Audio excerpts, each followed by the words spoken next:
Eu não pude deixar de prestar muita atenção no baixo de Nelsinho. Cadê Nelsinho? Cadê? Parabéns, viu, meu irmão? Que baixo. Sabe aquela... Quando você escuta música sertaneja, que normalmente você diz assim, eu nunca ouvi a voz do segundo cantor, né? A gente tem essa impressão, né? Mas a de Nelsinho é perceptível. Pelo menos eu consegui ouvir claramente. Parecia até que estava o instrumento aqui, o baixo, tocando. É invejável para mim. Bom, mas damos graças a Deus por esta manhã. Graças a Deus por este momento em que nós iremos refletir um pouco a respeito da palavra de Deus.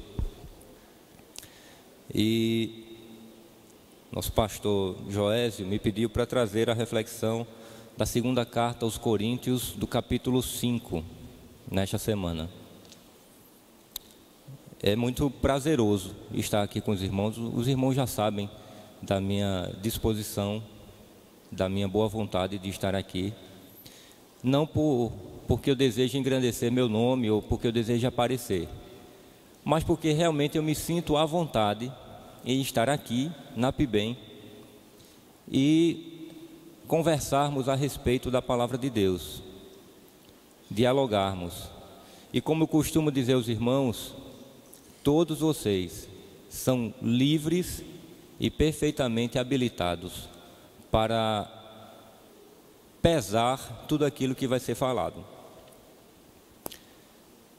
Nós normalmente nos preparamos, refletimos sobre o texto, mas é fato que nós somos falhos e sabemos que os irmãos, assim como o exemplo dos bereanos na Bíblia, devem ter a habilidade de ouvir e de estudar e de testar se tudo aquilo que nós falamos se comprova na Bíblia. Eu peço aos irmãos que fiquem atentos a tudo isso. Esse quinto capítulo, eu confesso, para mim ele não é muito fácil, não é um capítulo simples, que a gente consegue entender numa única leitura. Há muitos detalhes envolvidos aqui no pensamento de Paulo. Inclusive, há fatos, há trechos que são base para doutrinas cristãs, para fundamentos da nossa teologia hoje. E eu queria que os irmãos mergulhassem comigo dentro desse pensamento. Queria convidá-los a fazer a leitura do capítulo 5 da segunda carta aos Coríntios, sabendo que, dada as diferentes traduções de hoje, é possível que em algum momento você se perca aí, não consiga acompanhar, né, não consiga ver bem, definir bem entre o que você está lendo e o que eu estou lendo aqui. Mas nós vamos tentar seguir conjuntamente e eu garanto que em algum momento nós nos alinhamos. O capítulo começa assim: sabemos que, se a nossa casa terrestre desse tabernáculo se desfizer, temos da parte de Deus um edifício, uma casa não feita por mãos, eterna nos céus. E por isso também gememos, desejando ser revestidos da nossa habitação, que é do céu. Porque, estando vestidos, não seremos achados nus, pois também nós, os que estamos neste tabernáculo, gememos angustiados, não porque queremos ser despidos, mas revestidos, para que o mortal seja absorvido pela vida. Ora, quem para isto mesmo nos preparou foi Deus, o qual, nos deu o penhor do Espírito. Pelo que estamos sempre de bom ânimo, sabendo que enquanto estamos presentes no corpo, estamos ausentes do Senhor. Andamos por fé e não por vista.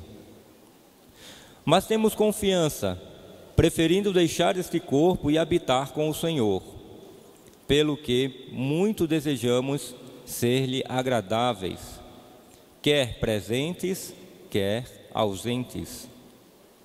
Pois todos devemos comparecer perante o tribunal de Cristo, para que cada um receba segundo o que tiver feito por meio do corpo, ou bem ou mal. Assim que, conhecendo o temor do Senhor, tentamos persuadir os homens. O que somos é manifesto a Deus, e espero que nas vossas consciências seja também manifesto.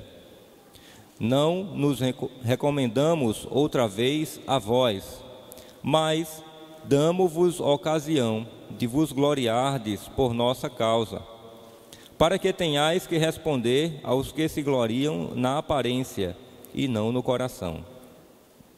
Se enlouquecemos, é para Deus. Se conservamos o juízo, é para vós. Pois o amor de Cristo nos constrange, julgando nós isto: um morreu por todos, logo todos morreram. E ele morreu por todos, para que os que vivem não vivam mais para si, mas para aquele que por eles morreu e ressurgiu. Assim que daqui por diante a ninguém conhecemos segundo a carne. Ainda que tenhamos conhecido a Cristo segundo a carne, contudo, agora já não o conhecemos deste modo. Portanto, se alguém está em Cristo, nova criatura é. As coisas velhas já passaram, tudo se fez novo. E tudo isto provém de Deus, que nos reconciliou consigo mesmo por Jesus Cristo e nos deu o ministério da reconciliação. Isto é, Deus estava em Cristo reconciliando consigo o mundo, não imputando aos homens os seus pecados, e nos confiou a palavra da reconciliação. De sorte que somos embaixadores da parte de Cristo, como se Deus por nós rogasse. Rogamo-vos da parte de Cristo que vos reconcilieis com Deus. Aquele que não conheceu pecado, ele o fez pecado por nós, para que nele fôssemos feitos justiça de Deus. Vamos orar? Altíssimo Deus, maravilhoso Pai, nós nos alegramos na Tua presença, Senhor. Te damos graça por essa manhã, te damos graça pela Tua palavra e pela nossa vida, Pai. Ensina-nos a caminhar, dá-nos a Tua direção, Senhor. Que o Teu Santo Espírito fale aos nossos corações, que a Tua palavra, que é viva e eficaz, traga vida para as nossas vidas e que nós possamos colocá-la em prática a partir deste momento, em nome de Jesus. Amém.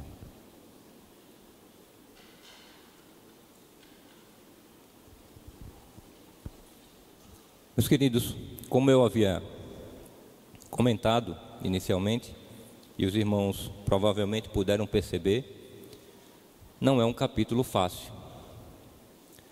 É um capítulo que parece entremeado de diversos assuntos. Parece entremeado de diversos assuntos. Parece que a cada versículo Paulo está falando de uma coisa diferente. Mas nós vamos tentar encontrar um fio condutor em tudo isso que Paulo está falando. Em primeiro lugar, nós vamos tentar localizar o capítulo 5 em toda a carta. Na segunda carta aos Coríntios, como já foi falado aqui diversas outras vezes, os irmãos sabem que Paulo trata de diversos problemas na igreja de Corinto. É uma continuidade dos problemas que foram tratados na primeira carta.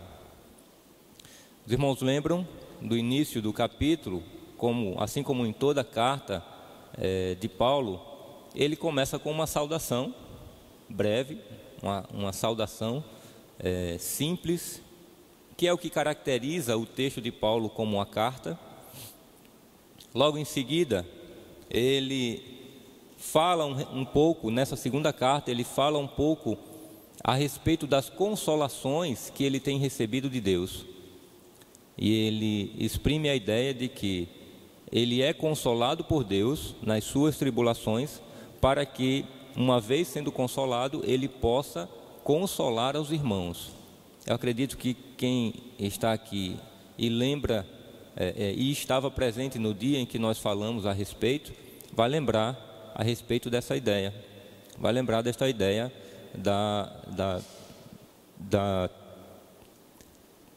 do fato de as consolações do Espírito Santo, elas transbordam e alcançam a todos os que estão à nossa volta, ou todos aqueles por quem nós oramos, por quem nós dedicamos algum momento de nossas vidas. Logo depois, Paulo passa a fazer uma breve justificativa, isso já se aproximando do capítulo 2, uma breve justificativa do porquê ele não pôde voltar a Corinto como havia prometido. Ele havia prometido que retornaria a Corinto. Ele sabia que alguns irmãos de Corinto estavam tristes e até chateados com ele, acusando-o de prometer e não cumprir, ou seja, de ser mentiroso. E Paulo faz uma defesa a respeito disso, quando ele diz que ele planeja, mas que todos os seus planos estão na mão de Deus. Nós também refletimos um pouco a respeito disso, a respeito da nossa intenção e da nossa função de planejar, mas também da nossa função de estarmos na dependência total de Deus. E Paulo fala a respeito disso, justificando o porquê ainda não foi a Corinto visitar os irmãos como havia prometido. Não que não fosse desejo dele, mas porque ele se sente guiado dentro da vontade de Deus. E logo em seguida, Paulo, já caminhando para o capítulo 3 e todo o capítulo 4, Paulo torna a fazer uma defesa do seu ministério apostólico. Os irmãos sabem, muitos, principalmente da igreja de Corinto, acusavam Paulo de não ser um verdadeiro apóstolo. Lembrem que apóstolo é aquele que é testemunha ocular. Os apóstolos são considerados apenas aqueles que de fato viram e andaram com Jesus. Por isso, hoje em dia, a nossa grande dificuldade de entender que certos cristãos, certos irmãos em Cristo nosso, se autodenominem apóstolos, porque os apóstolos foram aqueles que tiveram uma presença corpórea de Cristo, ou uma visão muito mais próxima de Cristo. Não é fácil se autodenominar apóstolo, uma vez que, como diz o próprio texto do capítulo 5, nós vivemos por fé. E nós vamos falar um pouquinho a respeito dessa ideia de viver por fé. Bom, Paulo faz uma longa defesa a respeito do seu ministério apostólico. Como apóstolo posterior, não é essa a expressão que ele usa, mas em alguns trechos das suas cartas, não aqui, ele diz que se sente como se fosse um aborto, um apóstolo que nasceu imediatamente depois. Mas, dado todo o ministério, e é isso que Paulo mostra, ele mostra o seu ministério em Cristo, e ele diz: olha, pelo meu ministério, por tudo aquilo que Deus faz através de mim, e principalmente por ter alcançado vocês, os coríntios, Paulo se diz, ou confirma a sua apostolicidade. Então ele diz: olha, eu sou de fato apóstolo e posso usar essa prerrogativa de apóstolo. Primeiro, porque vocês existem, porque através do trabalho que eu fiz, inspirado pelo Espírito Santo, vocês foram alcançados. Se eu não fosse apóstolo, se Deus não tivesse me enviado como um apóstolo, vocês sequer teriam sido alcançados. É uma das prerrogativas de Paulo. A outra é de que ele diz o seguinte: um verdadeiro apóstolo prega a vida de Cristo, prega a morte de Cristo e prega a ressurreição de Cristo. Nada mais além disso.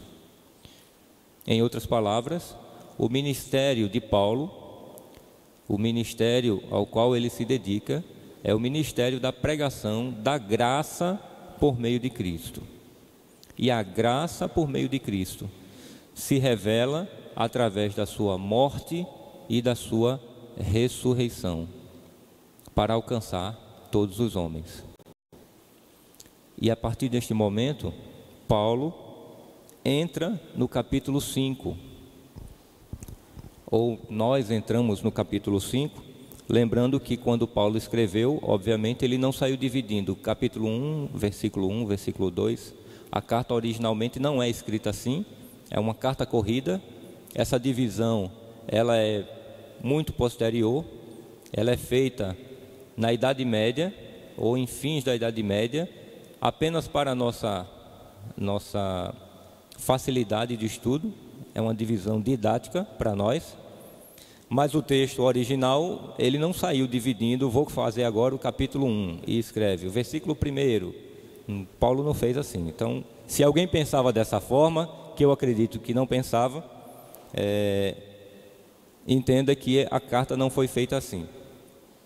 Mas, dentro dessa pequena retrospectiva que nós fizemos, Paulo agora, tendo falado da ressurreição de Cristo como o núcleo, o cerne do seu ministério e da sua pregação, ele começa a mostrar uma outra visão a respeito da ressurreição de Cristo.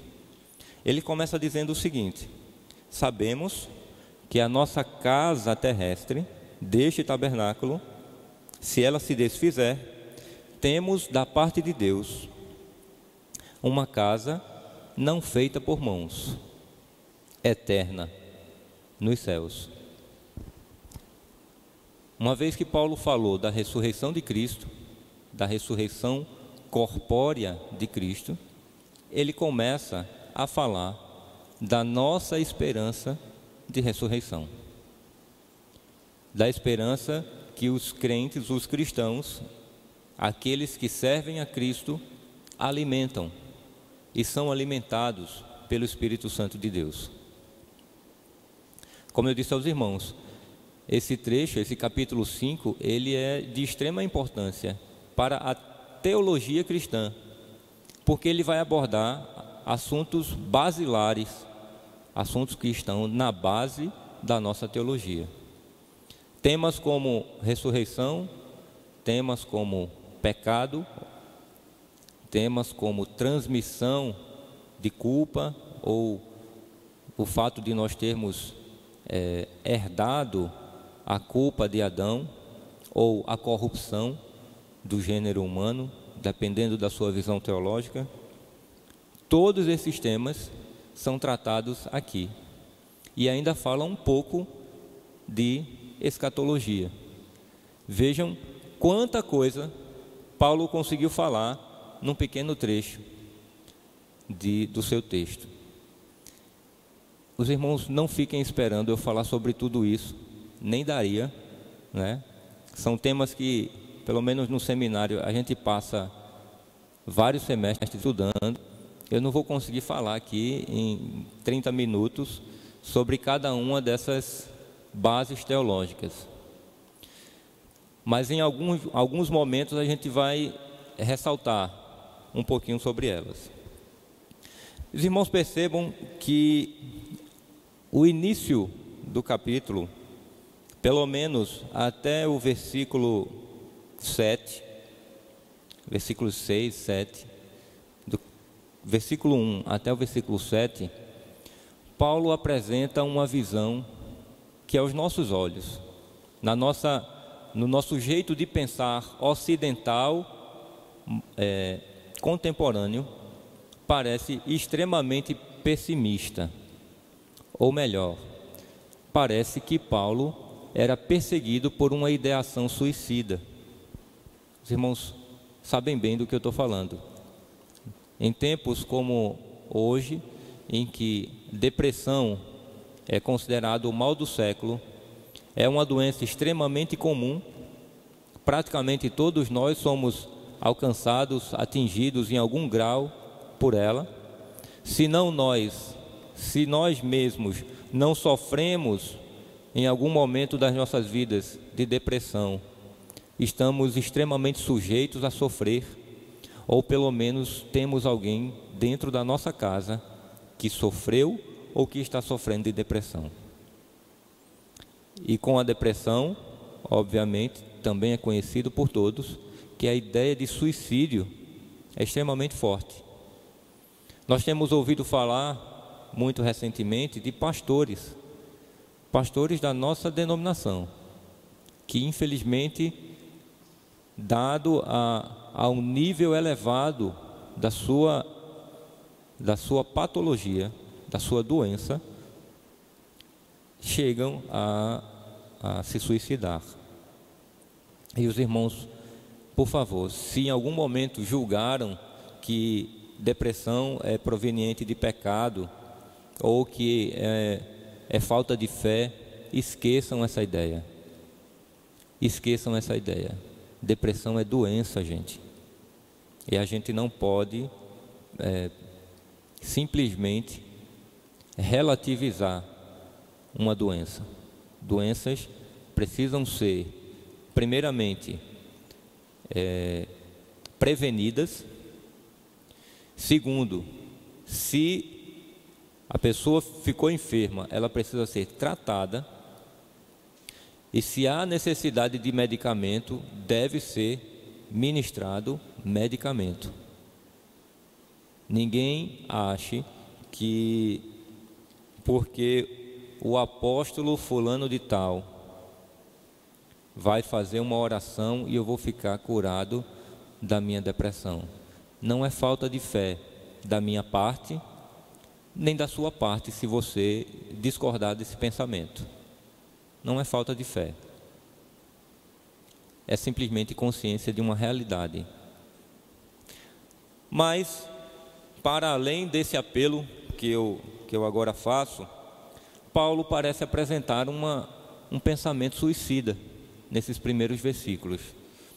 Percebam que ele diz assim, no versículo 2: e por isso também gememos, desejando ser revestidos da nossa habitação que é do céu, porque estando vestidos não seremos achados nus, pois também nós que estamos neste tabernáculo gememos angustiados.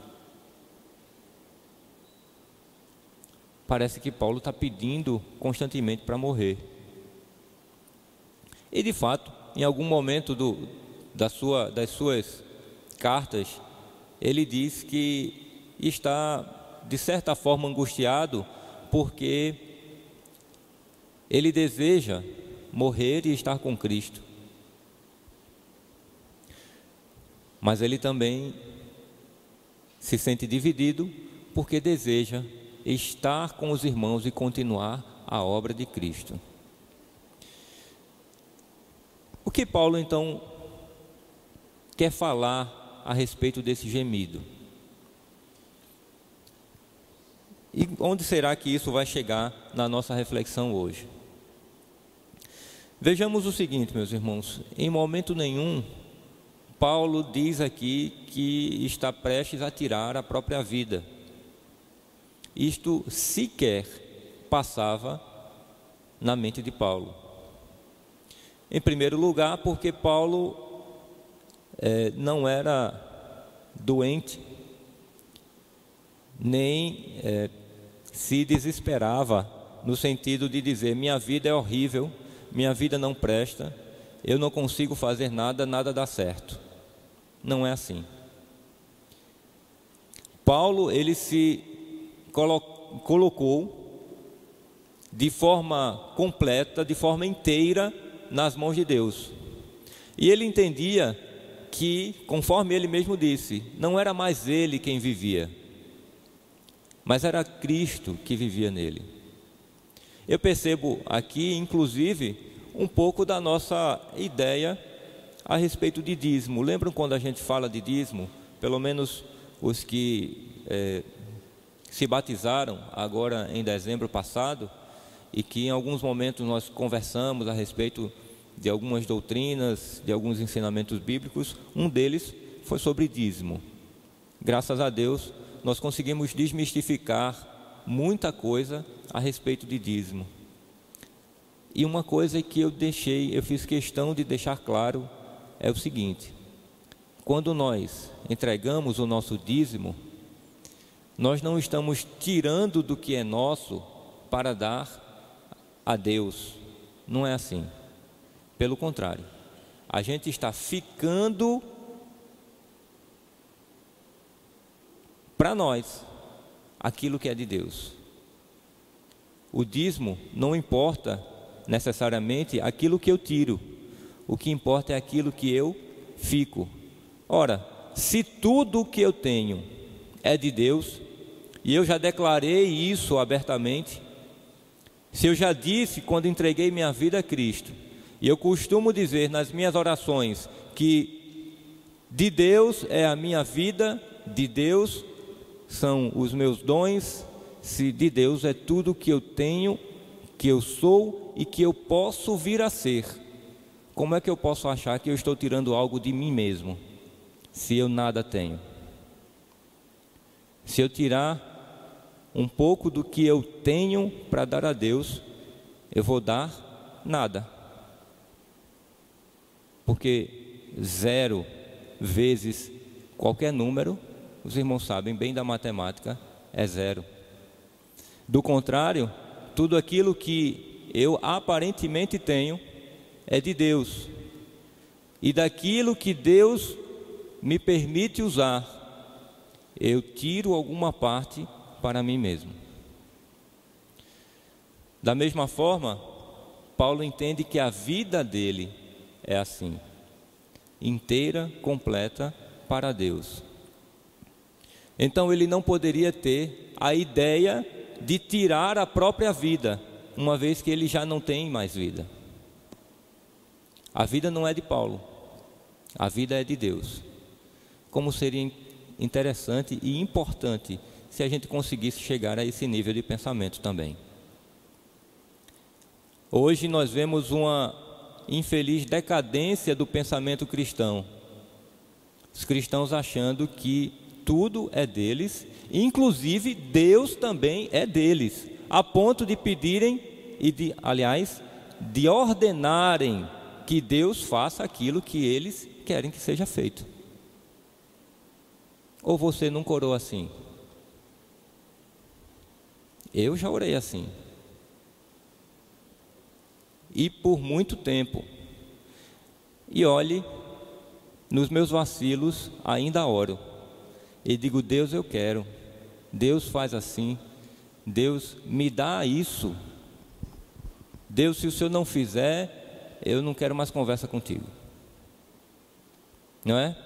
Tudo é meu, inclusive Deus é meu também. Ele está ali a meu serviço. Não é assim que a gente pensa? Sejam bem sinceros consigo mesmo.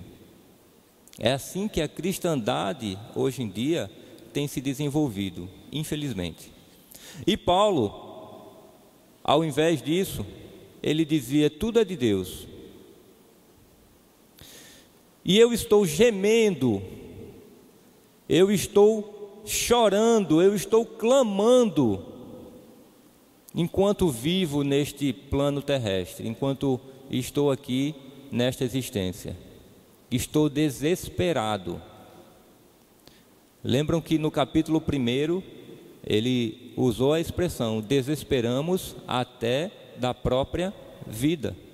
No capítulo 1 da carta aos Coríntios, lá no iniciozinho, quando eu falei que ele fala de consolação, saudação, ele começa com a saudação, depois fala a respeito de ser consolado pelo Espírito Santo, e ele diz assim: muitas vezes nós desesperamos da nossa própria vida.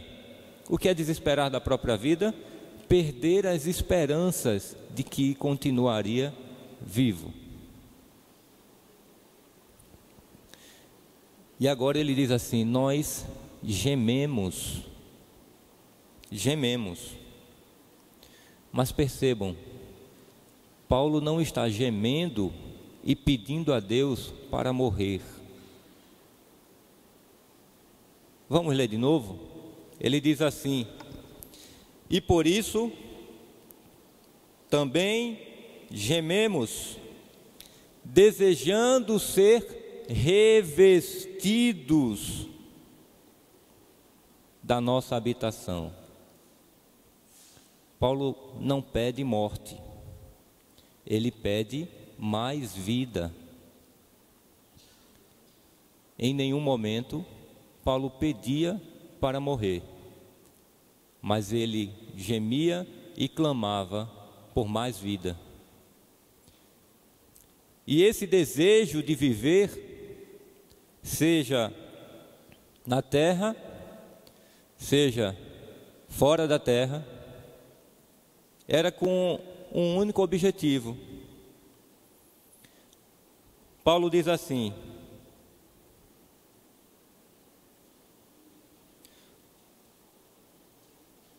pois também nós que estamos neste tabernáculo gememos angustiados, não porque queremos ser despidos, mas revestidos, para que o mortal seja absorvido pela vida. Paulo dizia: viver nesta existência dói, é desesperador, mas eu não quero morte, eu quero ser revestido por mais vida. Meus irmãos, na doutrina da ressurreição de Cristo, há uma ideia que normalmente não é discutida, não é percebida pela maioria dos cristãos hoje. É o seguinte: os irmãos já pararam para perceber que quando Jesus é ressuscitado,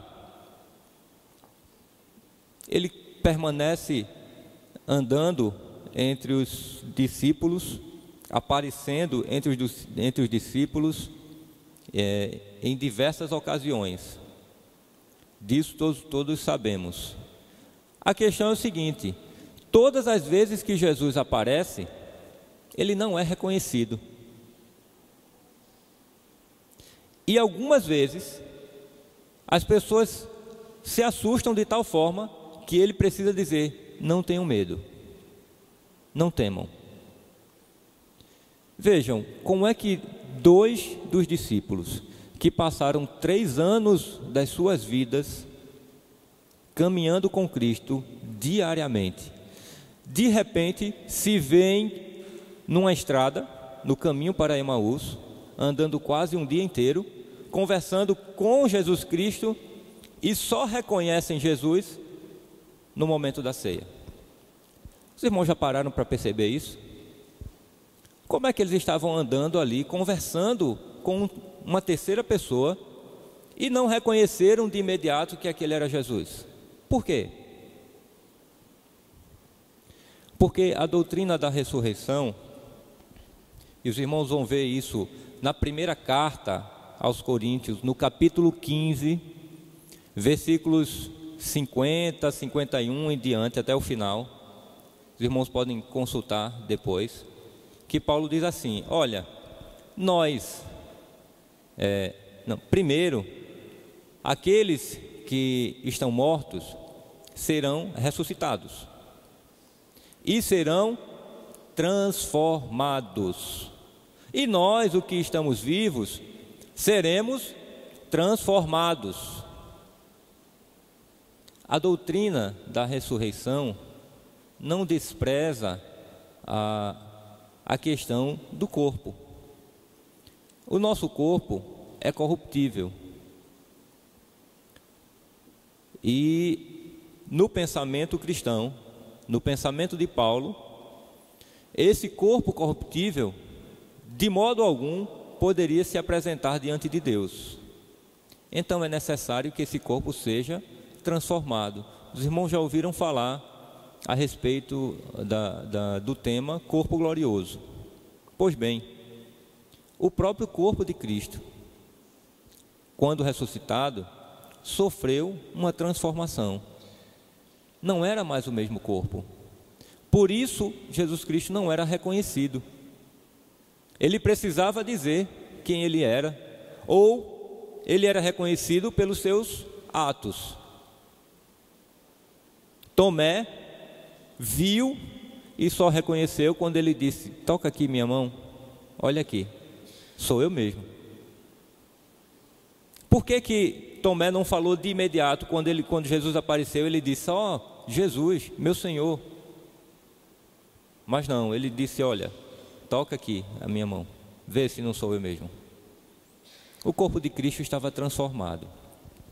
E Paulo, no primeiro versículo, ele diz isso: sabemos que a nossa casa terrestre, deste tabernáculo, ela vai se desfazer. Temos, porém, da parte de Deus, um edifício, um revestimento. Ele fala que nós seremos revestidos. O que é isso?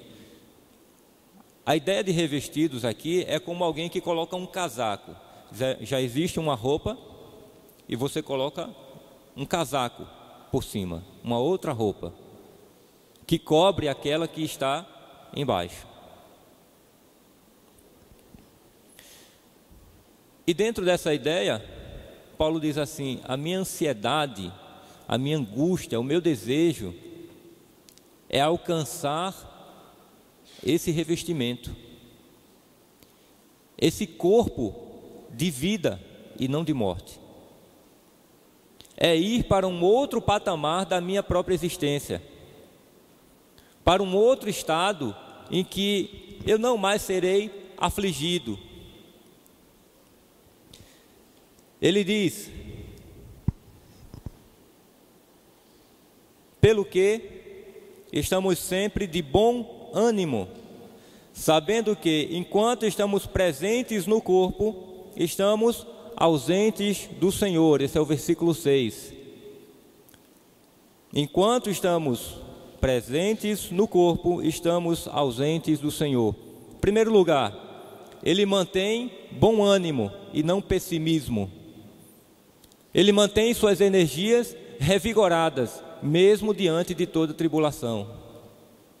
Mesmo sendo constrangido, sendo maltratado, Paulo diz: nós mantemos bom ânimo. Entendam bom ânimo como a disposição para fazer aquilo que estava à sua mão para fazer. Eu mantenho uma vontade que está para além de mim mesmo, de cumprir o desejo do meu Senhor. Mesmo quando eu penso, vai doer, vou ser preso, vou ser chicoteado, vou sofrer, mas eu não consigo deixar de desejar aquilo que vem de Deus para mim. Mantemos sempre bom ânimo, sabendo que neste corpo estamos ausentes do Senhor. O que ele quer dizer com isso? Neste corpo, da forma como eu estou agora, eu não consigo vislumbrar o meu Senhor, eu não consigo ver o meu Senhor, eu não consigo estar diante da sua presença. E por isso aumenta ainda mais o desejo de estar diante dele. Ele resume: andamos por fé e não por vista. A fé é quem nos motiva. A fé é quem nos motiva. A certeza daquilo que nós não vemos. A convicção daquilo que os meus olhos terrenos não podem me deixar ver. Com estes olhos, como dizem nossos pais, que a terra há de comer, nós não conseguimos ver. Mas pelos olhos da fé, nós contemplamos a glória do nosso Senhor Jesus Cristo. E esse desejo da glória, esse desejo de estar diante de Deus, é o que nos motiva cotidianamente, para além das dificuldades, para além das tribulações, para além do desespero da vida. Estamos vivendo por fé. E lembrem que ele diz: de fé em fé, o justo viverá por vista. É assim? Não. O justo viverá da fé. Meus irmãos, a vida por fé nos faz ansiar estarmos diante de Deus, mas nunca nos faz desejar morrer. Nós não desejamos a morte, nós ansiamos a vida. Desejamos a vida. Que vida é essa? A vida com Cristo, a vida eterna, a vida diante do nosso Senhor. Mas Paulo continua: mas temos, versículo 8, mas temos confiança, preferindo deixar este corpo e habitar com o Senhor, pelo que muito desejamos ser-lhe agradáveis, quer presentes, quer ausentes.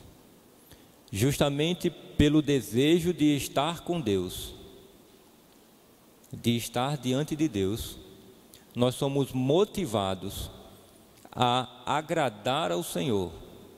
Sabe o que é isso?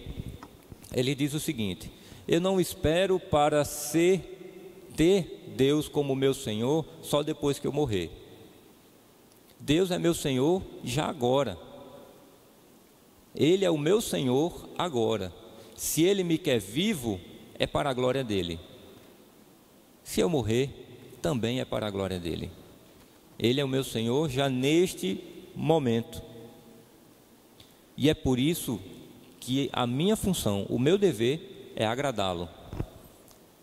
Ou alguém já ouviu falar de um servo cuja função é desagradar o seu Senhor? A nossa função é agradar ao Senhor.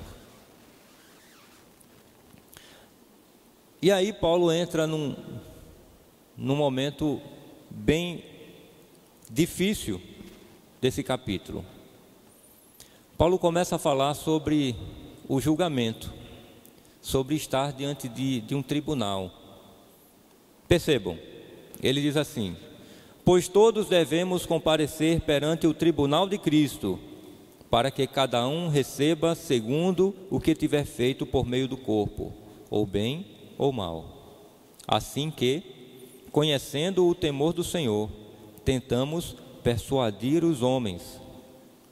O que somos é manifesto a Deus, e espero que nas vossas consciências seja também manifesto. Por que Paulo cita um tribunal? O que tem a ver com a ideia de servir a Deus?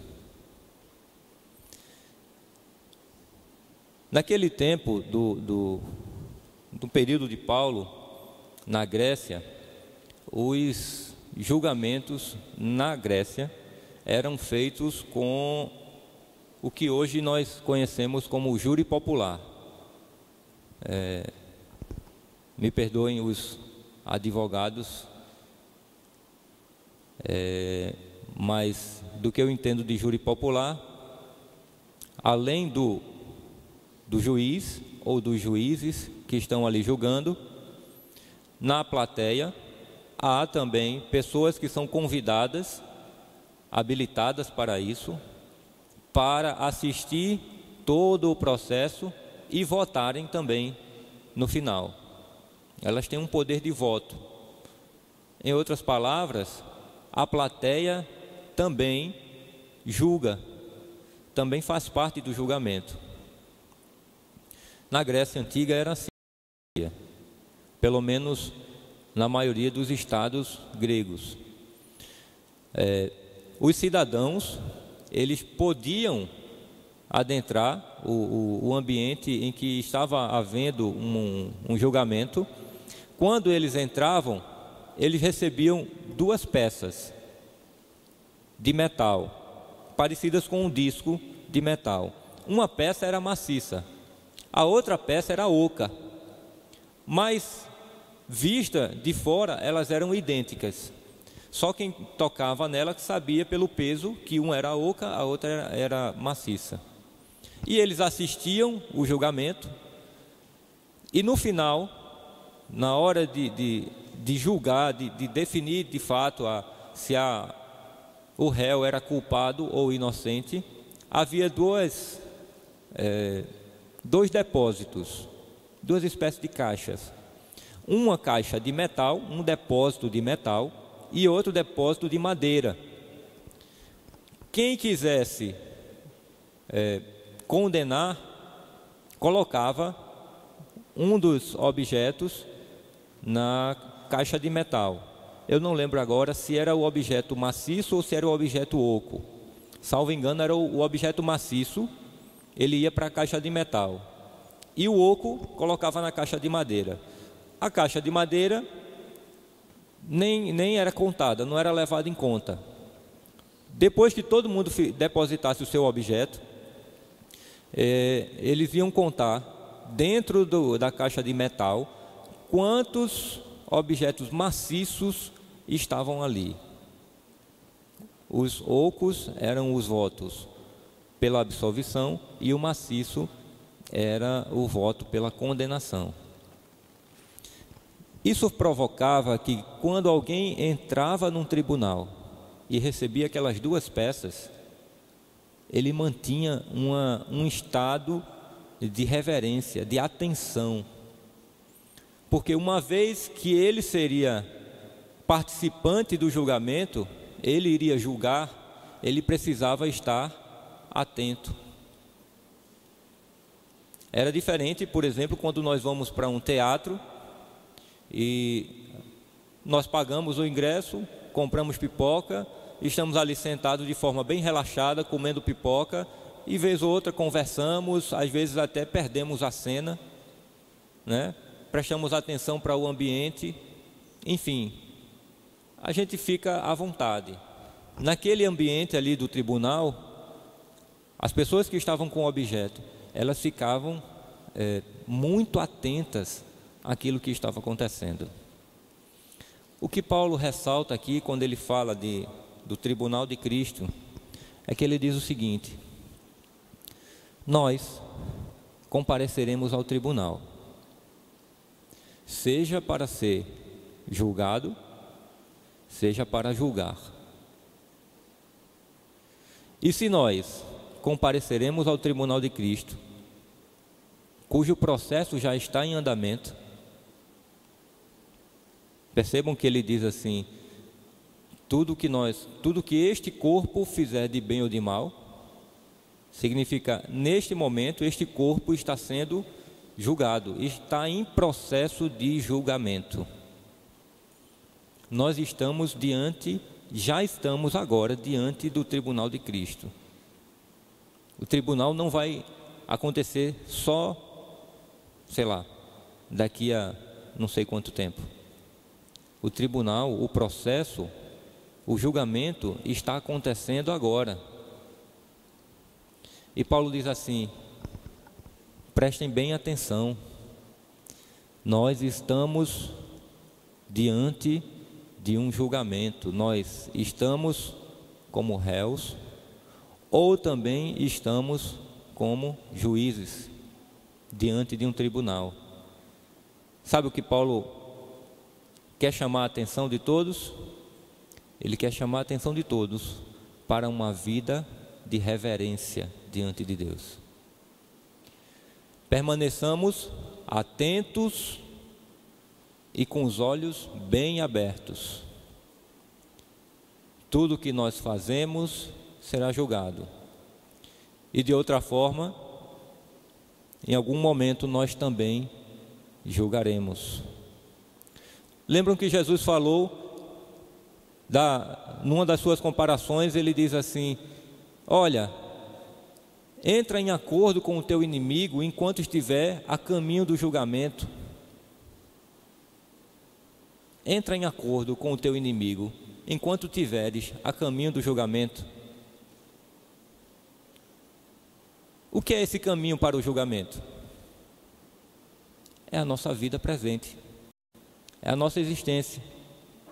Nós estamos sofrendo agora o processo de julgamento, estamos sentados lá.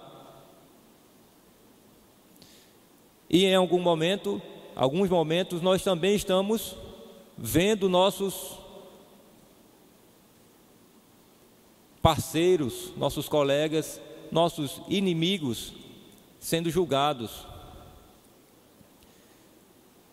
Nós precisamos ser reverentes, atentos. Nós precisamos manter o alerta aceso. E quando Paulo diz isso, ele cai em si e chama a atenção dos coríntios para o fato de que, uma vez que nós estamos em processo de julgamento, julgando e sendo julgados, nós precisamos ficar atentos à reverência e chamar a atenção dos demais à reverência. Pense no seguinte: você está lá no tribunal grego, deram para você os dois objetos, você sabe que no final você vai ter que corroborar ou não com a sentença, se é culpado ou se é inocente, e tem alguém do seu lado conversando, não sendo reverente, não sendo atento. Qual vai ser a sua atitude? Óbvio, você vai se virar para o lado e vai dizer: meu irmão, por favor, cale a boca, preste atenção. Olhe, quando chegar no final, você vai ter que escolher, você vai ter que fazer uma escolha. É melhor você ir fazendo sua escolha já agora. Não é isso que você vai dizer? Primeiro, por quê?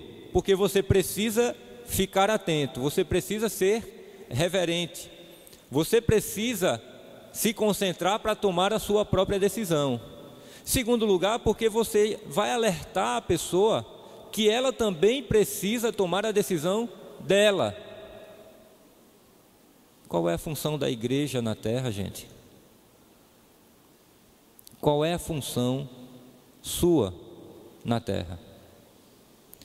A nossa função enquanto cristãos é, primeiro, sermos reverentes, atentos, porque estamos num processo de julgamento. Devemos estar ligados com o pensamento do juiz. Segundo lugar, devemos chamar a atenção de todos os homens para que eles estejam reverentes para o momento em que eles vão fazer também as suas escolhas. Do que é que eu estou falando? Do que é que eu estou falando? Você tem chamado a atenção das pessoas que elas precisam fazer uma escolha? Eu vou colocar um espelho aqui diante de mim, tá certo? Tem um espelho aqui. Eu não estou olhando para você, estou olhando para mim.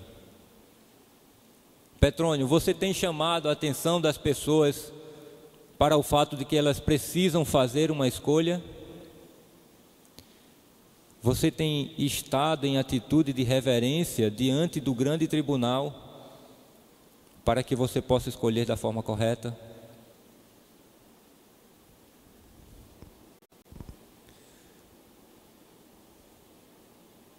Assim que, conhecendo o temor do Senhor, a reverência que devemos prestar ao Senhor, tentamos persuadir os homens, tentamos chamar a atenção daqueles que estão ao nosso lado. O que somos é manifesto a Deus. Aquilo que eu sou está diante de Deus.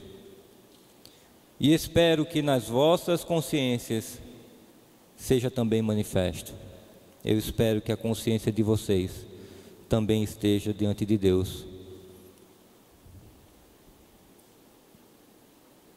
Não nos recomendamos outra vez a vós, mas damo-vos ocasião para vos gloriardes por nossa causa, para que tenhais que responder aos que se gloriam na aparência e não no coração.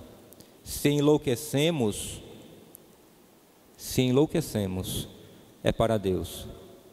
Se conservamos o juízo, é para vós. Se eu pareço louco, desejando morrer, é porque eu quero estar com Deus. Mas se eu recobro o meu juízo e digo, não, eu não posso morrer agora, é porque eu amo vocês e quero alcançá-los pela graça de Cristo. Pois o amor de Cristo nos constrange, nos aperta, nos impele, nos conduz, julgando nós isto: um morreu por todos, logo todos morreram. Um morreu por todos. Sendo assim, não mais vivo eu, mas Cristo vive em mim. Não mais vive você, mas Cristo vive em você.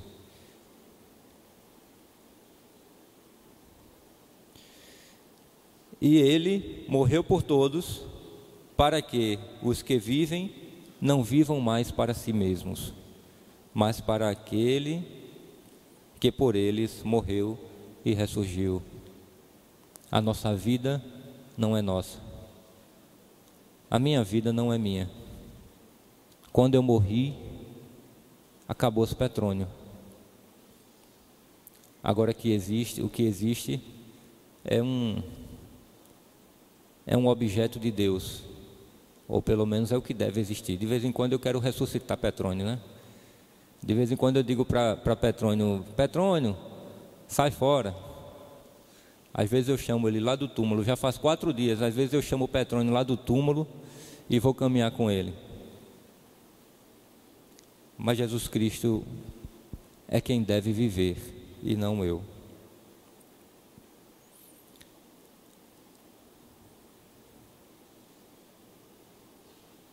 Assim que, daqui por diante, a ninguém conhecemos segundo a carne. Ainda que tenhamos conhecido a Cristo segundo a carne, contudo agora já não o conhecemos deste modo. Portanto, se alguém está em Cristo, nova criatura é.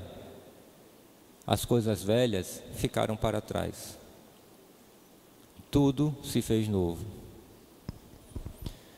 Se alguém está em Cristo, nova criatura é. As coisas velhas ficaram para trás e tudo se fez novo. Se na nossa vida isso não tem sido uma verdade,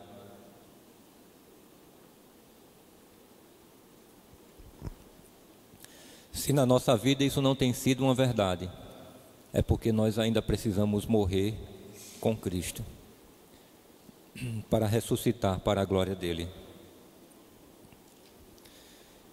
E saltando para o final, meus irmãos,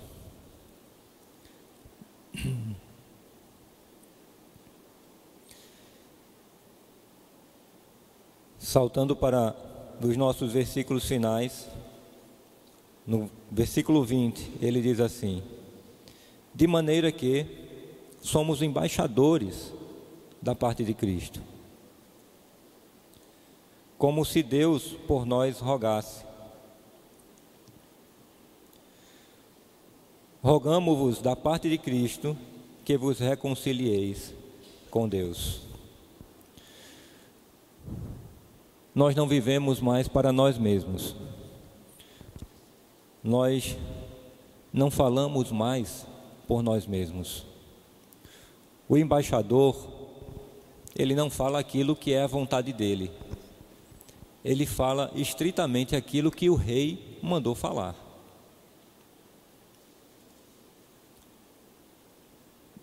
Ele fala apenas aquilo que o rei mandou falar. Ele não vive pela sua própria vontade, mas pela vontade do rei.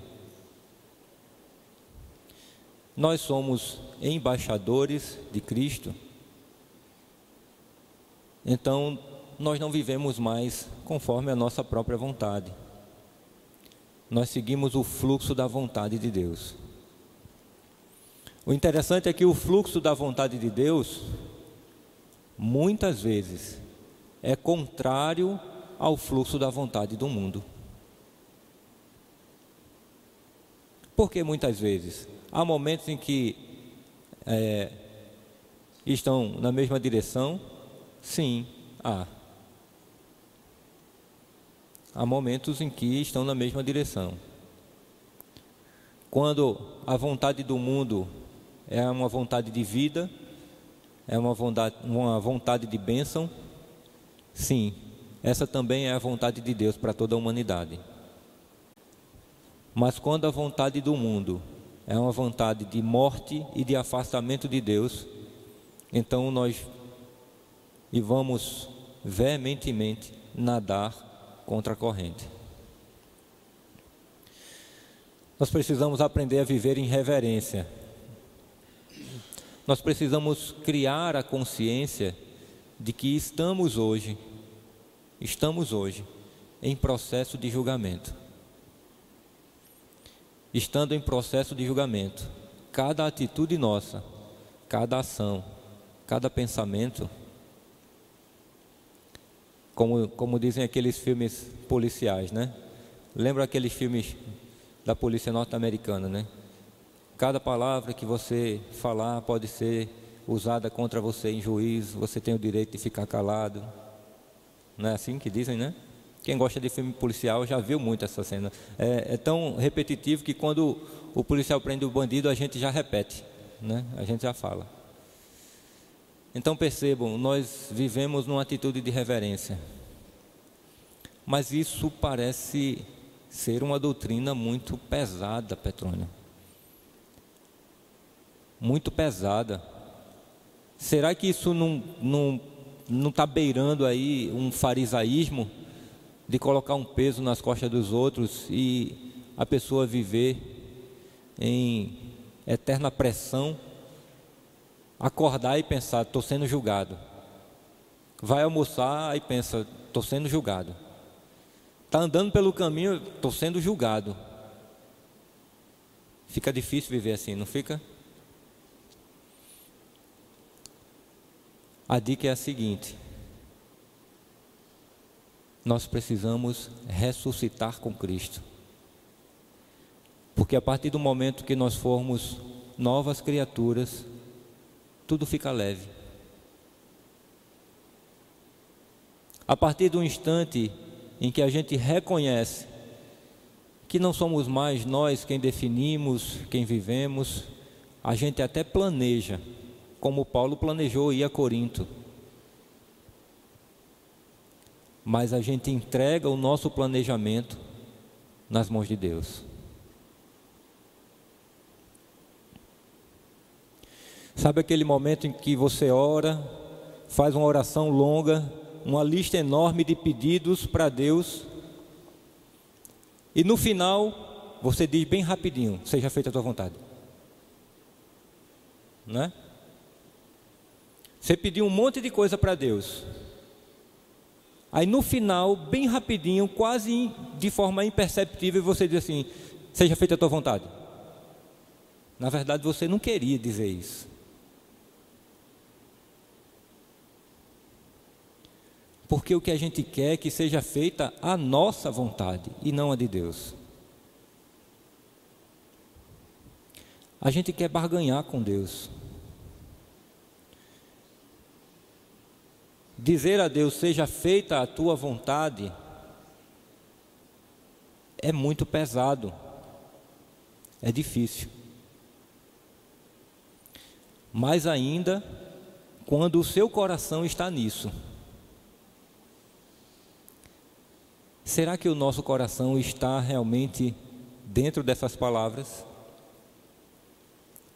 Porque pode ser que em algum momento, quando você disser, seja feita a tua vontade, você tenha dito a Deus, Deus, esqueça tudo que eu falei até agora. Tudo. Joga no lixo. É isso mesmo que você quer? É isso mesmo que nós queremos? Eu pedi, e no final eu disse, Deus, faz o seguinte, esquece tudo que eu pedi e faz a tua vontade. Eu não consigo responder essa pergunta. Não para você. Para mim, eu ainda estou em processo de resposta. Um dia eu vou conseguir responder. Mas, nos meus momentos de oração, eu confesso a você, eu paro um tempinho e respiro fundo antes de dizer, seja feita a tua vontade. Que nós tenhamos coragem para isso. E como nós oramos no começo da nossa reflexão, que nós consigamos colocar isso em prática. Que nós consigamos colocar isso em prática. Porque no momento que eu colocar isso em prática, eu vou viver uma vida de reverência a Deus, reverência plena e concreta, sem peso algum. Não vai ser pesado. Pelo contrário, vai ser tão leve que parece que eu vou andar nas nuvens. Simplesmente quando o meu coração estiver de fato dentro da ideia de que seja feita a vontade dele. Eu queria orar com você. Queria que você inclinasse sua cabeça.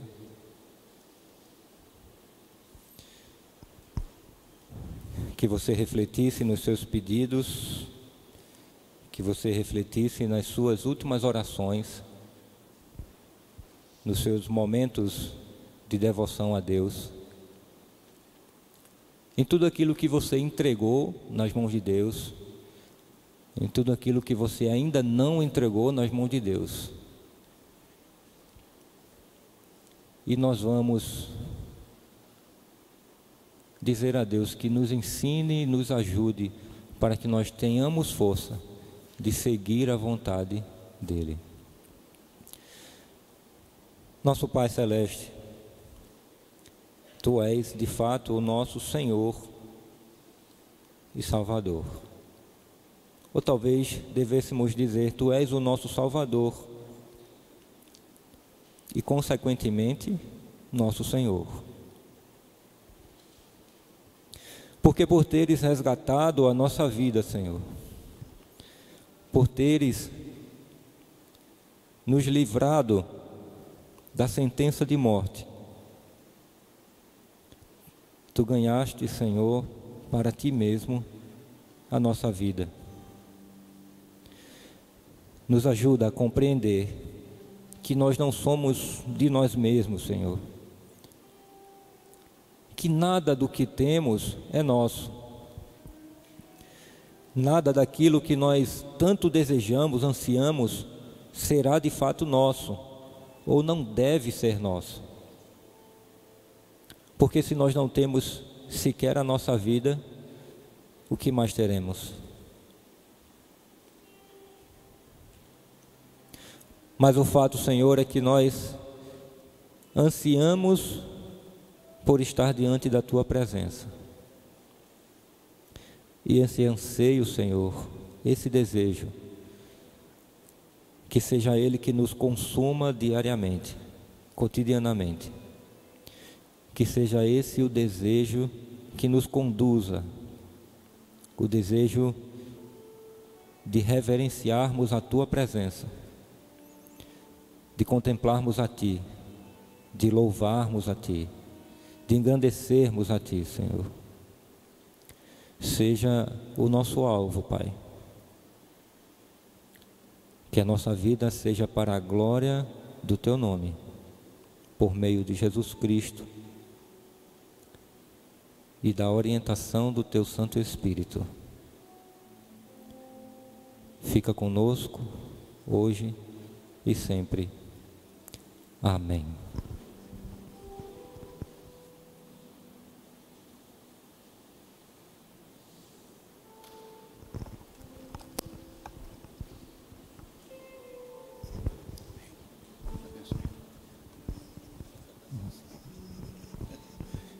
Amém. Paz do Senhor a todos nessa manhã. Louvamos a Deus por mais um momento de aprendizagem. Obrigado mais uma vez a Petrônio pela sua presteza, o seu cuidado para a exposição bíblica. Deus continue usando você para a glória dele, tá certo?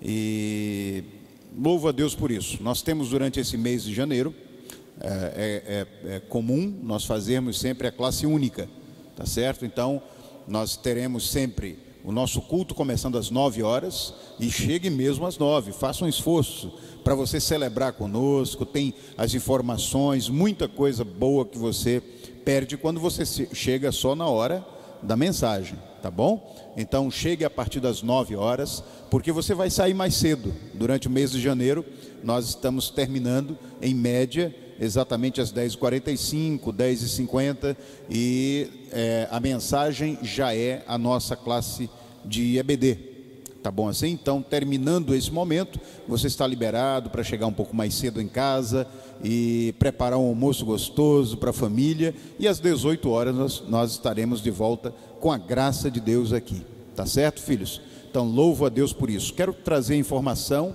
para finalizar esse momento, que nós durante o ano de 2019, na EBD, teremos um modelo um pouco diferente esse ano.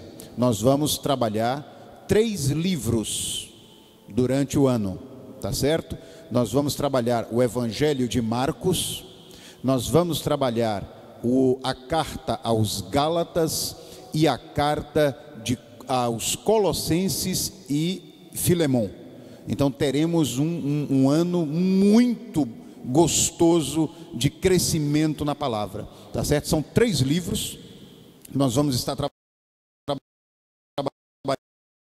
Lições de Vida do Max Lucado, tá certo? Um material que observei, muito didático, muito gostoso, com um texto e com perguntas para discussão, com questionários para responder. Ou seja, vocês que são facilitadores da escola bíblica vão ter um material muito bom, muito rico. E vocês que hoje são alunos da escola, se preparem, porque vai ser um ano de grande edificação. Então vamos começar em fevereiro com o Evangelho de Marcos, tá certo?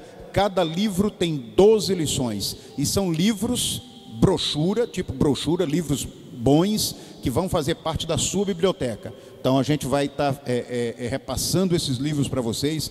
No próximo domingo vocês já vão ter informações, já vão poder adquirir esses livros. É para a biblioteca de vocês. Eu tenho todos eles e são livros espetaculares, tá certo? Então a partir do próximo domingo já estarão à disposição os livros com preços módicos, muito bom.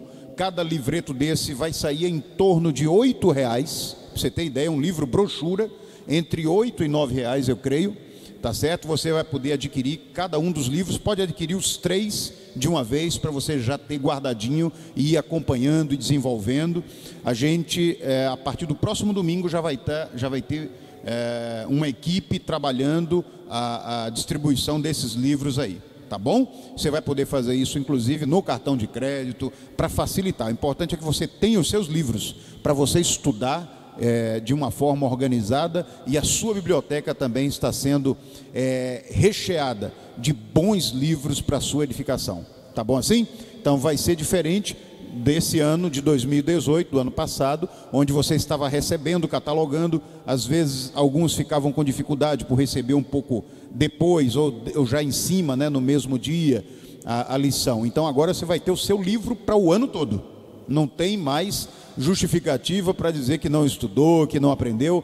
Então você tem tudo à sua disposição. A partir do próximo domingo estaremos com os 3 livros aqui, tá certo? Ou você adquire um a cada mês, ou você adquire os 3 e pode ter a sua biblioteca já pronta para o ano todo, tá bom assim?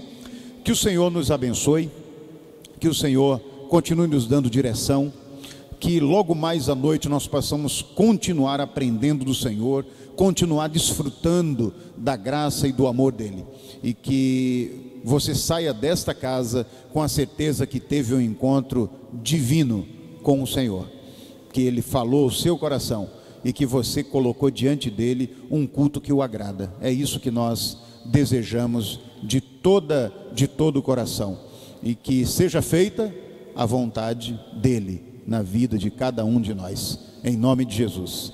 Que a graça do Senhor Jesus, o amor de Deus o Pai, a comunhão e a consolação do Santo Espírito de Deus seja com esta casa de oração e todo o povo do Senhor sobre a face da terra, hoje e sempre. Amém e amém. Você que nos assistiu também pelos canais virtuais da igreja, que Deus abençoe sua vida, e que logo mais às 18 horas você possa acompanhar conosco e celebrar ao Senhor, prestando um culto também ao Senhor. Deus abençoe sua vida, em nome de Jesus. Que o Senhor nos conduza. Amém?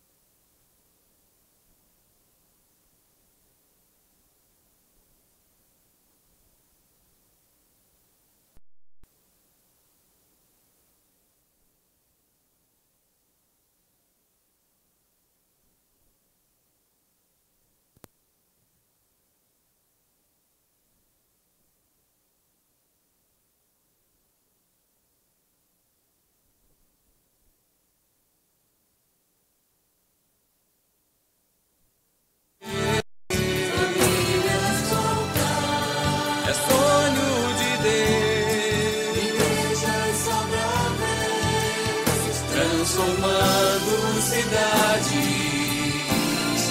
em jardins de Deus. É sonho.